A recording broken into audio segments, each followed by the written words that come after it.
Hello guys, welcome to my channel let's crack judiciary. So CRPC की series हम कर रहे हैं और आज हम कर रहे हैं chapter 8 security for keeping the peace and for good behaviour, section 106 से 1 to 4। क्योंकि ये थोड़ा लंबे प्रोविजंस हो जाएंगे, एक वीडियो में नहीं हो पाएंगे, तो मैंने 2 पार्ट में बांट दिया है।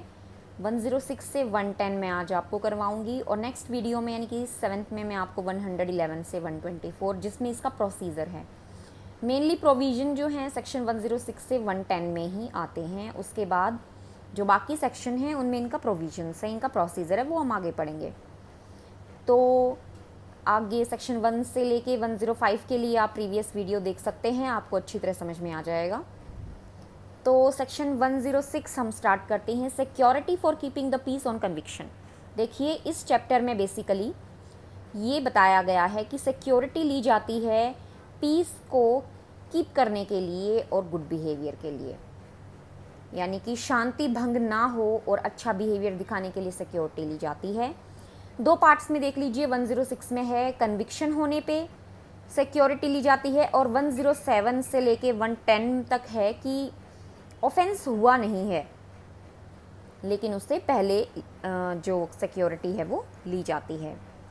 तो सेक्शन 106 में हम पढ़ रहे हैं security for keeping the peace on conviction. कौन करेगा? कोर्ट ऑफ सेशन और जुडिशियल मजिस्ट्रेट फर्स्ट क्लास। कब करेंगे? जब कन्विक्शन हो जाती है किन ऑफेंसेस में?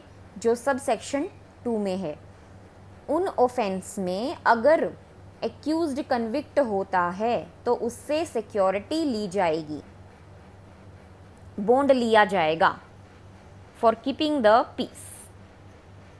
और कोर्ट जो है ये फैसला सेंटेंस को सुनाते वक्त ही ऑर्डर करेगी to execute a bond for keeping the peace for period of 3 years और लेस, क्योंकि लिमिट है 3 years की, उससे कम भी हो सकता है, लेकिन 3 साल को एक्सीड नहीं करना चाहिए।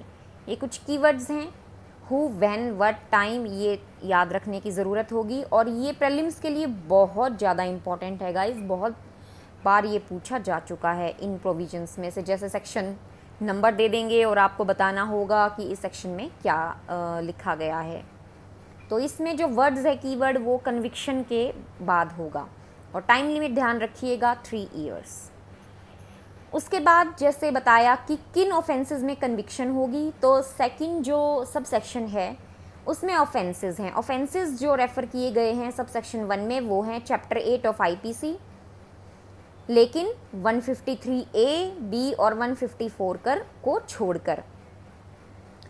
बी में है असॉल्ट, क्रिमिनल फोर्स और मिसचीफ, सी में है क्रिमिनल इंटिमिडेशन, डी में है ब्रीच ऑफ पीस, जहाँ पे ब्रीच करने की इंटेंशन हुई थी। तो इन ऑफेंसेस में कन्विक्शन के बाद आपको बॉन्ड भरने के लिए भी बोला जाएगा, सिक्योरिटी ली जाएगी। तो सेकंड में ऑफेंसेस को डिफाइन किया गया है। उसके बाद सब सेक्शन 3 में है कि सपोज़ कीजिए आपने अपील की कन्विक्शन के ख़िलाफ़ और वो सेटिसाइड हो जाती है, तो बॉन्ड जो आपको बोला गया है 3 साल तक वो भी वॉइड हो जाएगा। सब सेक्शन 4 में बोला गया है कि जो ये 106 का ऑर्डर है ये एपिलेट और रिविजनल कोर्ट दोनों ही पास कर सकती हैं। उसके बाद section 107 security for keeping the peace in other cases. ध्यान दीजिएगा, यहाँ कन्विक्शन नहीं है, यहाँ केवल कहा गया है दूसरे केसेस में सिक्योरिटी भरना। यहाँ पे मजिस्ट्रेट भी कौन है? एग्जीक्यूटिव। और 106 में था कोर्ट ऑफ सेशन और judicial magistrate of first class. तो एग्जीक्यूटिव मजिस्ट्रेट किन फैक्टर्स पे यहाँ पे सिक्योरिटी लेगा? ब्रीच ऑफ पीस, डिस्टर्ब करता है पब्लिक ट्रैंक्विलिटी को, या फिर ऐसा कोई एक्ट करता है जो रॉन्गफुल है और वो ब्रीच ऑफ पीस या डिस्टर्ब कर रहा है पब्लिक ट्रैंक्विलिटी को, यानी कि ऊपर वाले जो 2 हैं उनसे कोई रॉन्गफुल एक्ट करता है जो ये कारण बने, यानी कि ब्रीच ऑफ पीस और पब्लिक ट्रैंक्विलिटी को डिस्टर्ब करने के तो वहाँ पे वो सिक्योरिटी लेगा। तो वहाँ पे वो इशू करता है बॉन्ड को कि why the person should not be order to execute a bond. ये शो कॉज नोटिस होता है, तो ये जो एग्जीक्यूटिव मजिस्ट्रेट है उसके पास पावर होगी। ध्यान रखिएगा यहाँ पे टाइम लिमिट है केवल 1 साल की। ऊपर हमने किया 3 इयर्स और यहाँ पे है केवल 1 साल की, क्योंकि 1 ईयर की, क्योंकि देखो यहाँ पे तो कोई ऑफेंस ही कमिट नहीं हुआ, वहाँ पे तो कन्विक्शन है। तो एक लेमैन की दृष्टि से भी अगर आप देखते हैं तो आपको टाइम लिमिट का पता चलेगा कि ज़्यादा क्यों वहाँ पे ली गई है और यहाँ पे 1 साल की क्यों है, क्योंकि अभी तो ऑफेंस ही कमिट नहीं हुआ। ये फैक्टर भी ऐसे हैं जो हो सकते हैं, इसीलिए सिक्योरिटी ली गई है, तो ऑब्वियसली कम साल होगा। उसके बाद है सेक्शन 107 में ही सेकंड सबसेक्शन है, प्रोसीडिंग कहाँ होंगी, एग्जीक्यूटिव मजिस्ट्रेट के पास। और जुरिस्डिक्शन का मतलब क्या होगा, जहाँ पे पीस ब्रीच होने की संभावना है वहीं की जुरिस्डिक्शन होगी। उसके बाद है सेक्शन 108। सेक्शन 108 में है security for good behaviour from person disseminating seditious matters. Disseminate होता है फैलाना, एक्सपेंड करना, ध्यान रखिएगा। तो ऐसा कोई पर्सन जो फैलाता है कोई ऐसा सेडिशियस मैटर, तो वहाँ पे सिक्योरिटी ली जाएगी। तो कौन करेगा, एग्जीक्यूटिव मजिस्ट्रेट अपनी जुरिस्डिक्शन में। और पर्सन विद और विदाउट जुरिस्डिक्शन हो सकता है, यानी कि वो सपोज हरियाणा का कोई पर्सन है, वो यूपी में जाके अगर करता है तो उसकी तो वो जुरिस्डिक्शन अलग हो गई ना, लेकिन वहाँ का एग्जीक्यूटिव मजिस्ट्रेट जो है वो ये सिक्योरिटी ले सकता है। उसकी तो जुरिस्डिक्शन होनी चाहिए, लेकिन पर्सन की कोई लिमिट नहीं है।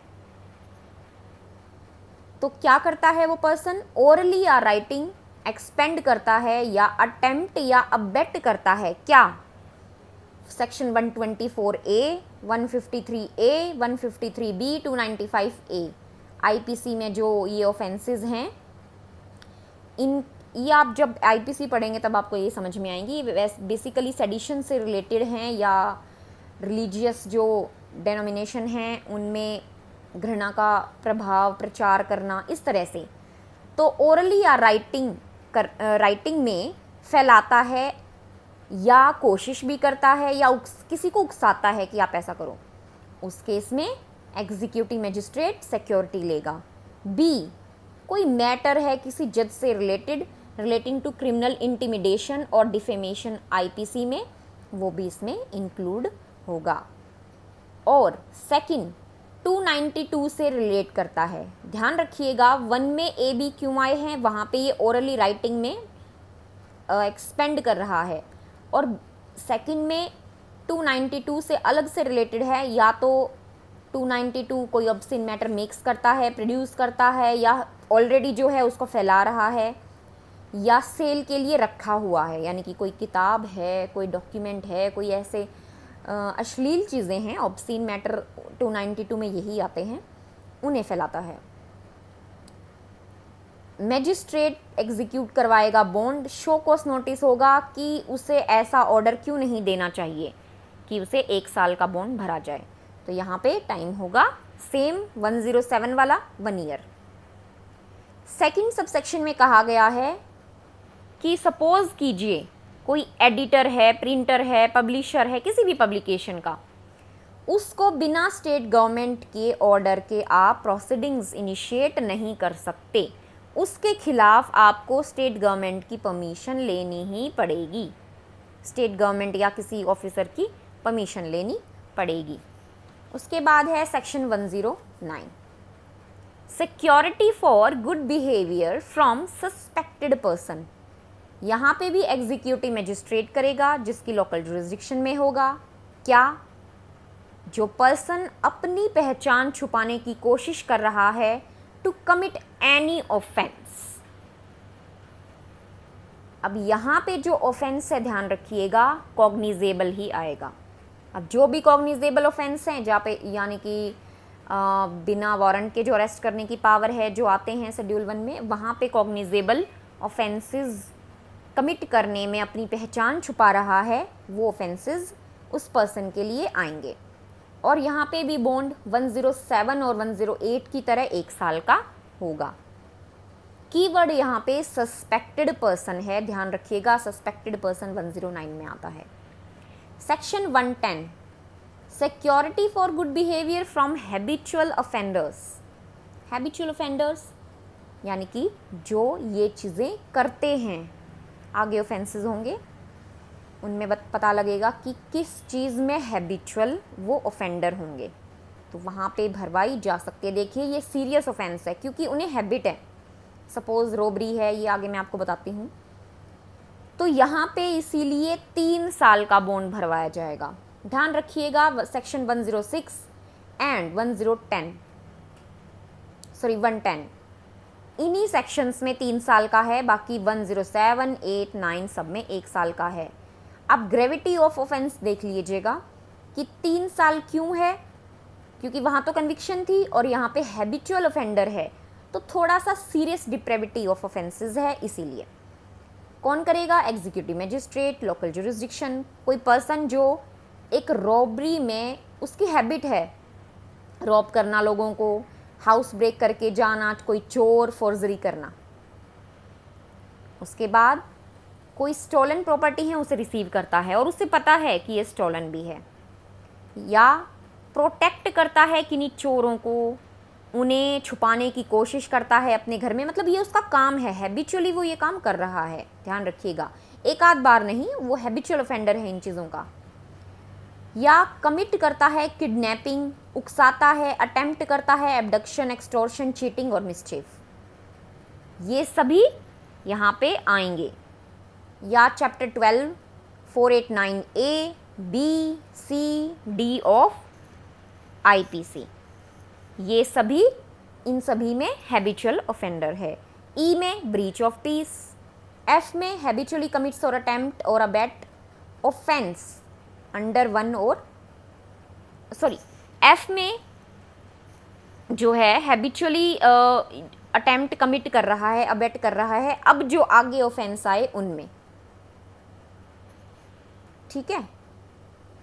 और आई में ऑफेंसेस अंडर 1 और मोर ऑफ एक्ट्स, यानी कि जो ये एक्ट हैं, ये लिस्ट है ए से लेके एच तक, इनको आप थोड़ा सा गो थ्रू कर लीजिएगा, क्योंकि एक बार मैंने देखा था कहीं पे प्रीलिम क्वेश्चन में पूछा हुआ था कि जो फेरा है, फॉरेन एक्सचेंज रेगुलेशन एक्ट, वो क्या ये इनमें सेक्शन 110 के एफ में ऐसे ऐसे आया है या नहीं, इनमें से कौन सा है। 3 और कुछ और एक्ट थे और एक ये था, तो फेरा इज़ द राइट आंसर। तो इस तरह से आप एक बार गो थ्रू करना। ऑफेंसेस अंडर 1 और मोर ऑफ एक्ट्स, अब ये ऑफेंसेस हैं, drug cosmetic act, FERA, employ provident fund, prevention of food adulteration act 1954, essential commodities act 1955, custom act 1962, foreigner act 1946। तो जो ये ऑफेंसेस हैं, इनमें वो एक या उससे अधिक एक्ट में हैबिचुअली ऑफेंडर रहा हो, वो पर्सन भी आएगा, या कमिट करता आ रहा है, ठीक है, वो भी आएगा। तो यहाँ पे जी, इसमें जी सेक्शन भी ऐड किया गया है, जिसके अंदर लिखा गया है, अब ये लिस्ट ध्यान रखना इसकी नहीं है, ये अलग से है जो हमने एफ में छोड़ी थी, यानी कि हैबिचुअली कमिट, अटेम्प्ट, अबेट कोई भी ऑफेंस करता है, उसके बाद ये वाला जी है, ये आई की जो हमने एफ वाली की थी उसमें इंक्लूड नहीं होगा, जो हम एफ की कर रहे थे। तो इसमें आएगा कि जी में कि वो इतना डेस्परेट और डेंजरस है सिक्योरिटी के लिए, कम्युनिटी के लिए, तो वहाँ पे भी सिक्योरिटी ली जा सकती है, ये हैबिचुअल ऑफेंडर होगा। और मजिस्ट्रेट शो कॉज नोटिस देगा कि why he should not be order to execute a bond. Time limit same मैंने आपको बताया, 106, 110 में 3 इयर्स की सिक्योरिटी ली जाएगी। Thank you.